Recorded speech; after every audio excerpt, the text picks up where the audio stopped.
Joanna Howe, PhD, Professor of Law at Adelaide University, Catholic, mother of 6, anti-abortion activist, and single-issue advocate, attempting the classic transition to culture war grievance commentator. I first became aware of Joanna in 2024 after she allegedly used threatening tactics to intimidate South Australian politicians into voting for an anti-abortion bill she helped draft. This bill would have placed a blanket ban on people terminating a pregnancy past 28 weeks. It would have made people undergo forced-induced labour, regardless of whether there were any serious physical or mental health complications for the patient, or whether the fetus was even viable. And if the unwanted baby survived, well, put it up for adoption, of course. That was her idea.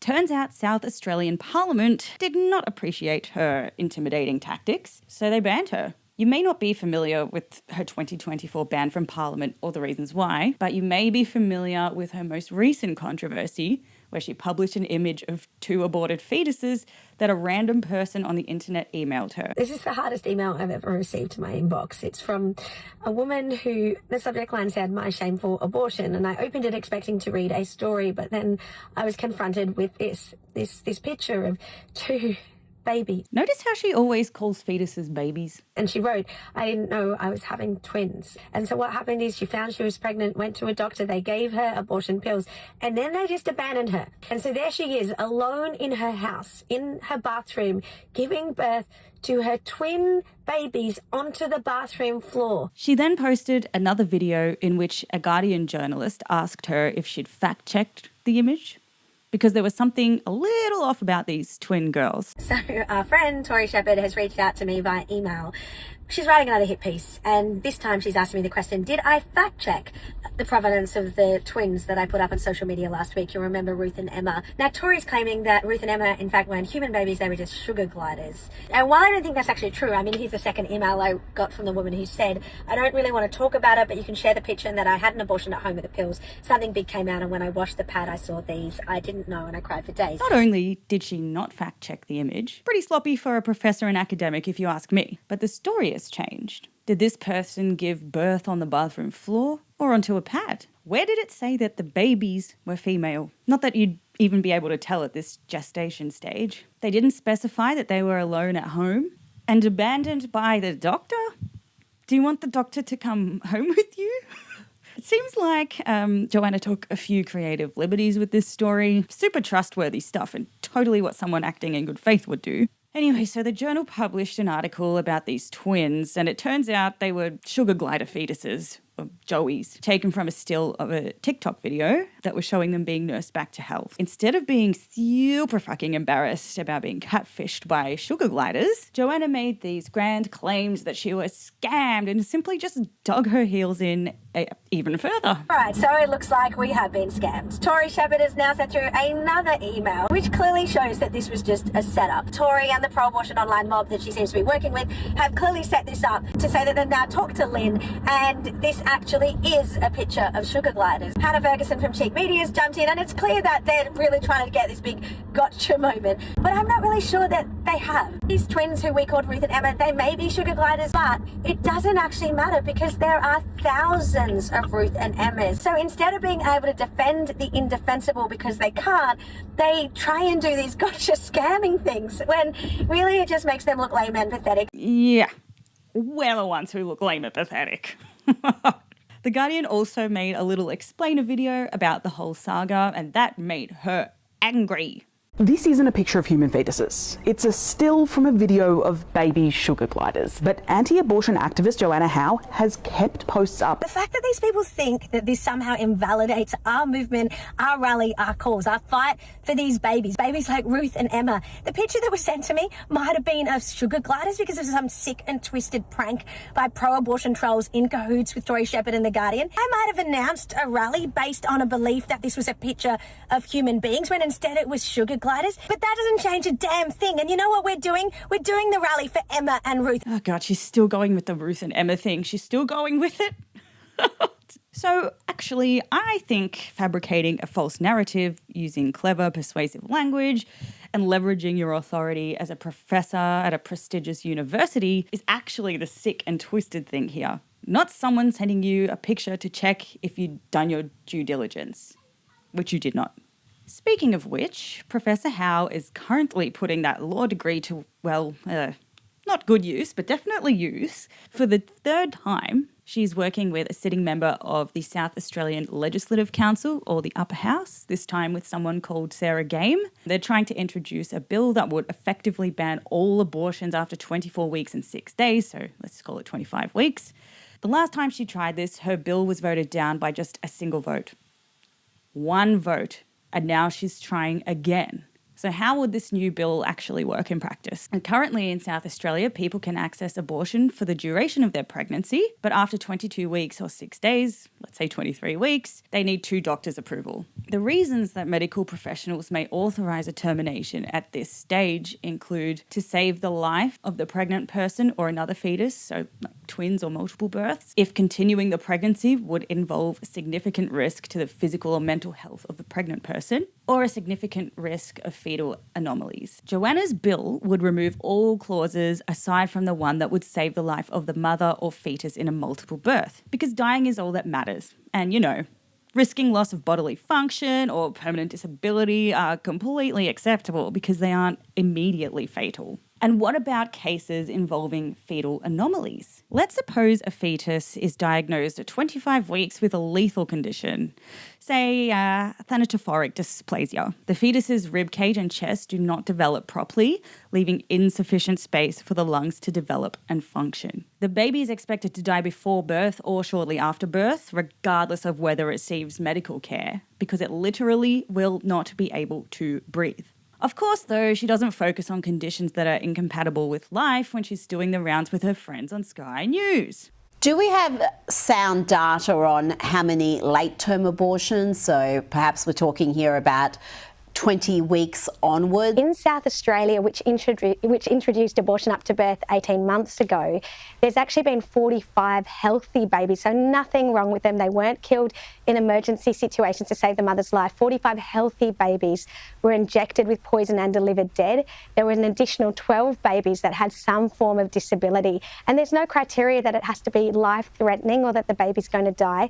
There are cases of babies being aborted late in pregnancy because of Down syndrome or because of cleft lip or club hand. So these are not life-limiting conditions. So all of the conditions that she just listed would be typically diagnosed earlier than 25 weeks. So we have 19 to 20 weeks for club hand, club foot and cleft lip. Down syndrome can be detected way earlier, like in the first trimester at 11 to 13 weeks. So these would not be conditions that would be captured by her bill, unless the pregnant person didn't have access to reproductive health care or the funds to pay for out-of-pocket tests. But weirdly, I don't see Joanna advocating for better access to reproductive health care in rural and remote communities. She also rejects all of the factors that doctors are legally required to consider before approving a termination after 23 weeks. Her opinion is that none of them justify ending a pregnancy. But I would say that all late-term abortions are necessary.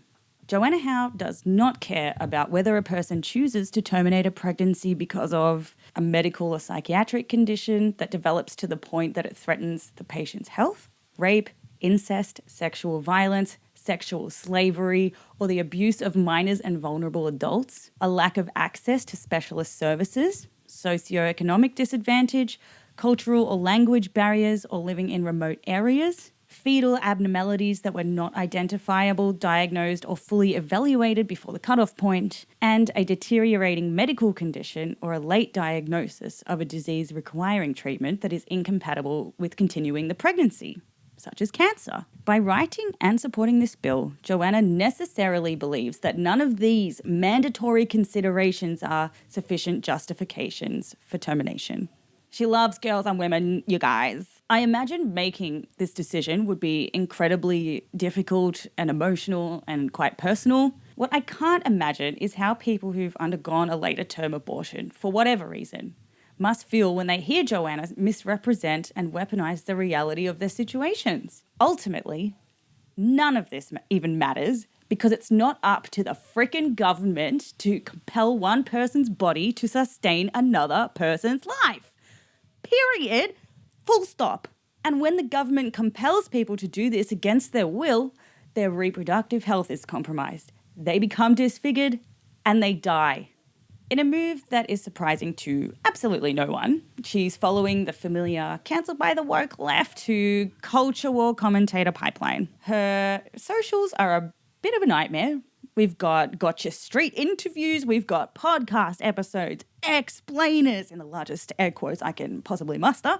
She's bullying people whose views she doesn't agree with, MPs, journalists, pro-choice advocates, and of course, there's a fair amount of complaining about wokeism in general. She frames even the most reasonable criticism as evidence that she's being bullied. We have created a movement to have you held accountable for your misinformation. We are all emailing and complaining to Adelaide University. Now, they never say what the misinformation is. A common strategy of these bullies is to tag my employer. That old guy who drinks says, at University of Adelaide, so you want this bigot to represent your uni online? From Katrina, you should be fired. You use your privileged position as a professor of law to spread hate under the guise of free speech. This is your professor. Time to have an HR discussion at Adelaide Uni. Look, it just goes on and on and on. What I want to make is this.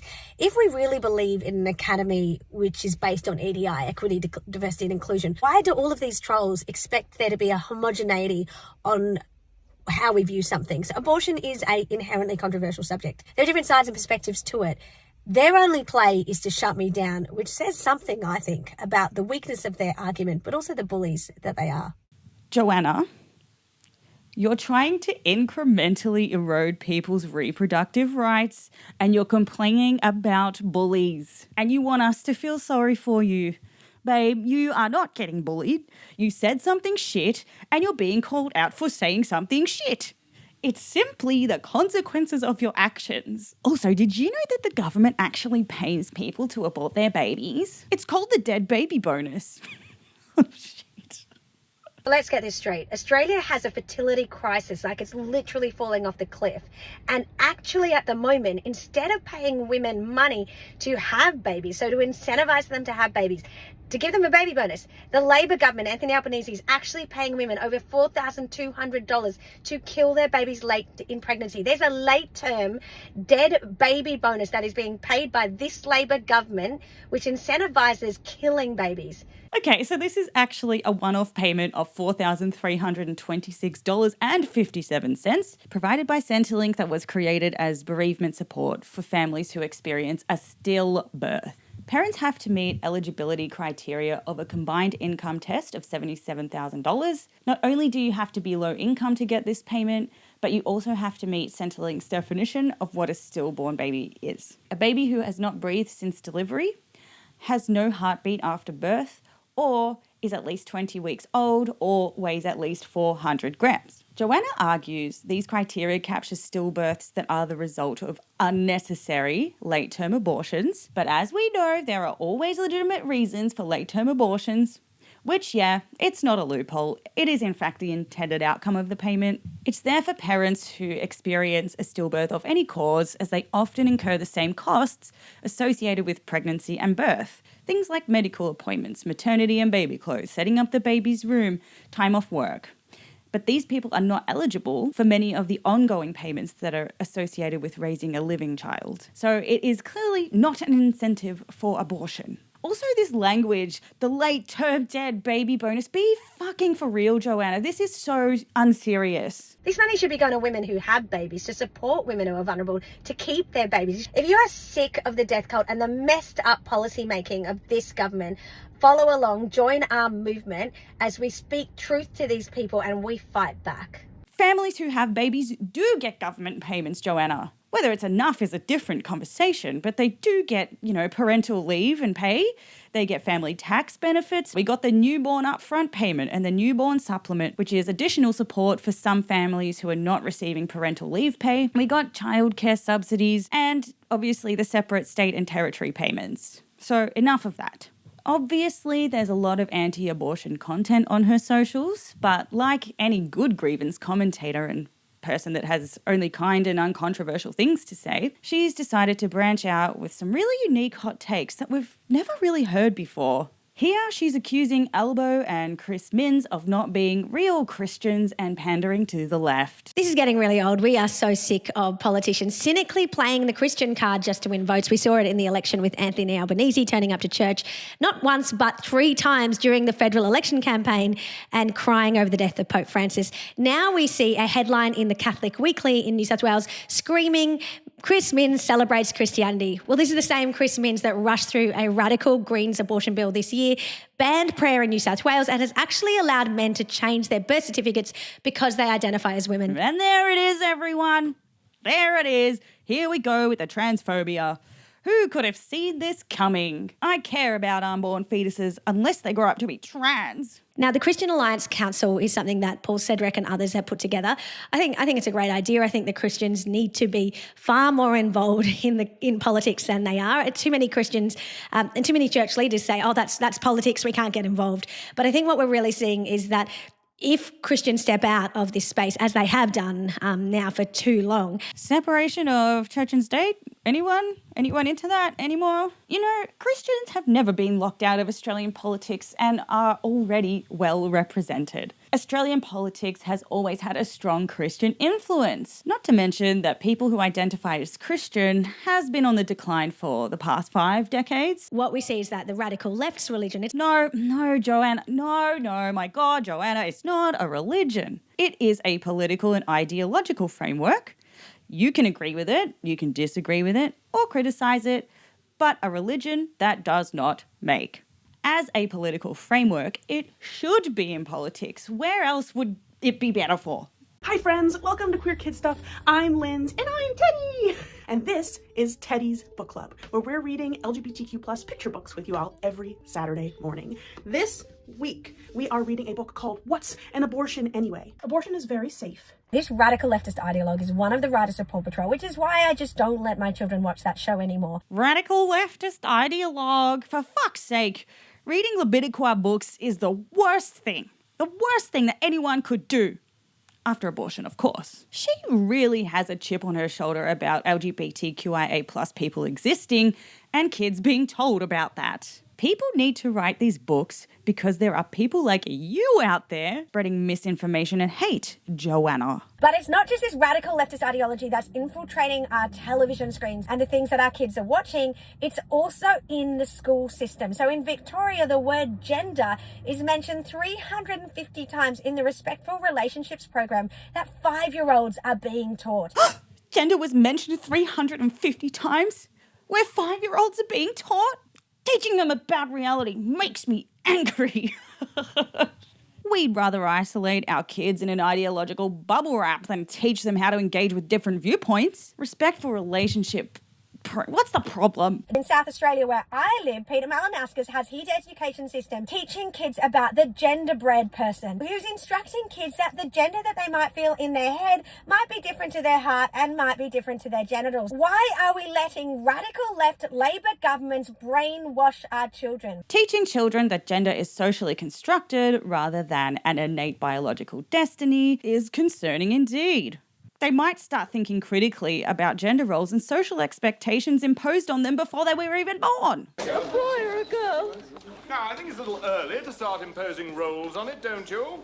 One wonders whether you'd have these dog shit opinions if these programs were at your school, Joanna. And then there's this video, which might be the weirdest one yet. In breaking news, Pauline Hanson has just been banned from the federal parliament for 7 days. As someone who's been banned by the establishment from attending the SA parliament, I want to say to Pauline Hanson, we're with you. She was banned because she wore a burqa onto the floor of the parliament as part of a bill that she was introducing that they didn't even let her introduce that would have banned head coverings in public spaces. If we don't protect free speech as a fundamental part of democracy, then what happened to me and what has happened to Pauline Hanson today will happen to you. Oh, and here we go with the free speech bullshit. Free speech is a fundamental part of democracy? Are you saying that you value individual liberty and autonomous decision-making? Are you saying that people should have the freedom to make deeply personal decisions without being compelled by the government? If only the irony was not lost on her. because the leftist establishment mob will gang up to shut down our voice and make sure that only they can be heard. Who exactly are you talking about, Joanna? I want to be free to say the most regressive, tired, bigoted shit, but the leftist establishment mob want to stop me. Larissa Waters said that the parliament has to be safe for people of faith. God, how dare she say something so... Oh. This is from the same woman who just a few weeks ago said, how about they get their rosaries off our ovaries? where's the outcry when Christianity gets mocked in this country? Stop it, Joanna. You are not the victim. Christianity is still the most popular religion in this country. Don't believe the mob that's telling you that Pauline Hanson is a racist. I know her. She came over to my house earlier this year. We had a cup of tea together. She's a good woman who's standing up for speech and standing up for our country, and we need to get behind that. Oh boy. Oh boy. What great company you keep. I and most Australians want our immigration policy radically reviewed and that of multiculturalism abolished. Yeah. I believe we are in danger of being swamped by Asians. So Joanna was 4 when she moved to Australia from India.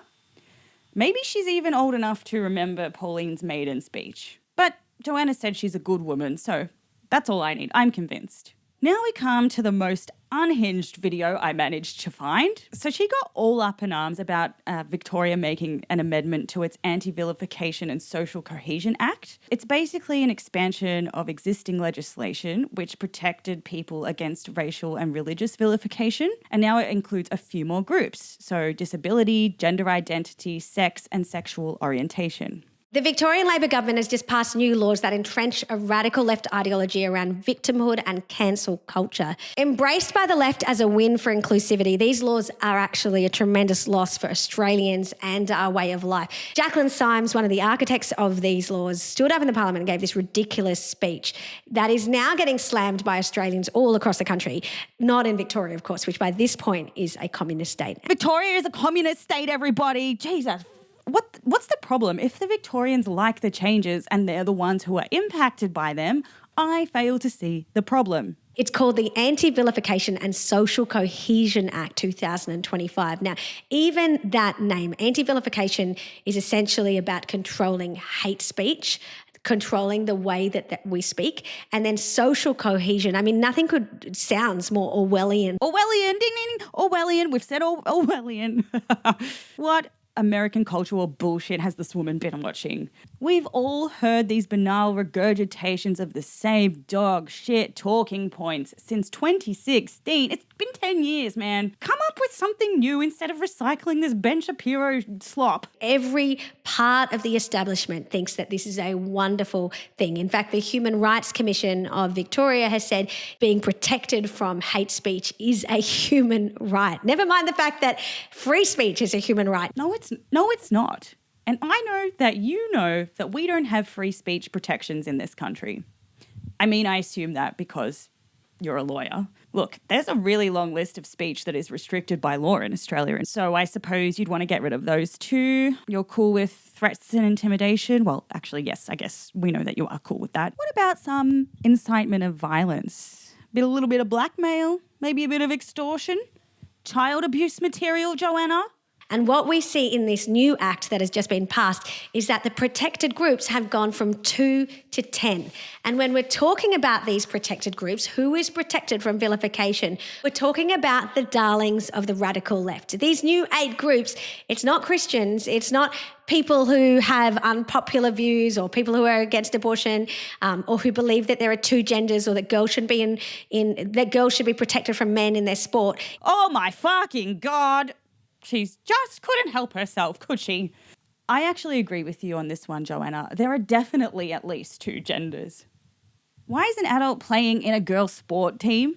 Do you mean the coaches? Because I think there's a genuine case for that. Why the fuck would the changes protect Christians? It's already in the legislation. You said so yourself earlier. No, it's the darlings of the left. Let me list them for you. Under section 195M, these 8 new groups have been added. So we've got anyone who possesses the protected attribute of disability, gender identity, race, religious belief or activities. See, you literally have the legislation in front of you and it says religious belief or activity. You know what I always want to ask these free speech absolutists? What exactly, Joanna, are you so desperate to say? 0.9% of people over 16 years old are trans and gender diverse in Australia. This is a deliberately manufactured non-issue that has been weaponized by conservatives to create a moral panic around trans people to justify the gradual erosion of trans rights. Just like Joanna's trying to do with abortion. Use an emotionally charged subset of cases, portray them as representative, and then use that outrage to justify broader restrictions on reproductive rights. I know that she does this because her and her friend said so. I'm pro-life from conception, so I'd like a bill that banned all abortion. That's just not realistic at this stage, and so I'm happy to work with other members to see what's realistic. And I think the important point to make is that, like Sarah, we do want to see abortion illegal, and we want to see the same criminal penalties for preborn humans as born humans if you murder them. That's why you have beef with the abolitionist movement, isn't it? Or why you tried to get your sex selection bill passed in New South Wales despite the glaring lack of evidence of this actually happening. Okay, so I think the takeaway from all of this is don't get complacent. She has the academic pedigree. She understands the law. She's a very effective communicator. She has powerful political allies. And she's exceptionally skilled at selling harmful changes that sound reasonable and moderate. Rights are rarely taken away all at once. It's done through incrementalism, the gradual building of the social and political license for restrictions that would have seemed unthinkable a few years earlier. We've already seen how this has played out in the States. Rights that many people assumed were settled and secure turned out to be neither. That change didn't happen overnight. It happened through years of reframing the debate and shifting public opinion and moving the Overton window, one baby step at a time. We can't make the mistake of thinking of her as a fringe figure. She has become so increasingly close to getting these bills up. We need to pay attention to what is happening because we can't afford to have the rug pulled out from under us. Thank you so much for watching this video through to the end. I'm new here, so if you found this video interesting, educational, cathartic, consider subscribing or following me on Instagram. I plan on making more socio-political commentary videos, as well as deep dives about things that I find interesting or my current special interests. So it'll be great to see you back here again. I'm here for context. Thank you for watching.